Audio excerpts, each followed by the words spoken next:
Yan mga kaibigan, andito na naman ako. Ang dami na naman akong basura mga kaibigan na kakalkalin. Ayan, mayroon na tayong nakukuha.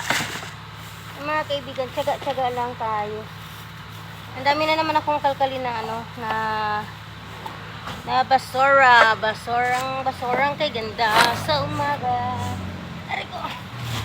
Ay mga kaibigan, ang dami kong basura mga kaibigan.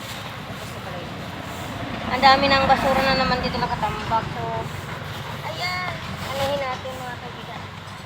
Ang dami. Ayusin lang natin pagkatapos natin pagkatapos natin kalkalin mga kaibigan. Sana marami tayong makuha para kahit papano makikita tayo mga kaibigan. Diba? Kahit pag kunti-kunti, kahit pa piso-piso, pag yan ay mabuo mga kaibigan at maano, okay na rin yan. Diba? Kahit pa isa-isa, sa kakaipon-ipon. Ayan. Tsaga-tsaga lang. Tsagaan lang natin ang ating mga hanap buhay. Diba? So, lagi ko ito ginagawa mga kaibigan. Lagi ko itong ginagawa. Gawa na lang tayo. Marami po kasi ito. Yan. Ano bigat? Bakit siya mabigat? Ayan mga kaibigan.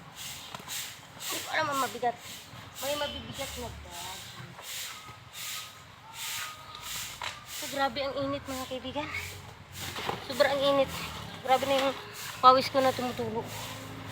Wala akong dalang ano pamunas. Nakalimutan ko. Ayan. Tsaga-tsagaan lang natin to. Makatsaga din tayo mga kaibigan. Ayan na. Kahit pa isa-isa. Okay lang yan. Ganito lang naman. Ihi. Diba? Ayan. Pa isa-isa lang. Okay lang yan. Huwag natin masyadong huwag natin seryosohin. Kahit ako'y namasura lang, pero masaya ako sa gitna ng basurahan. Ang init-init na. Ay, kaibigan. Napagkainit. Bye-bye po. I love you all.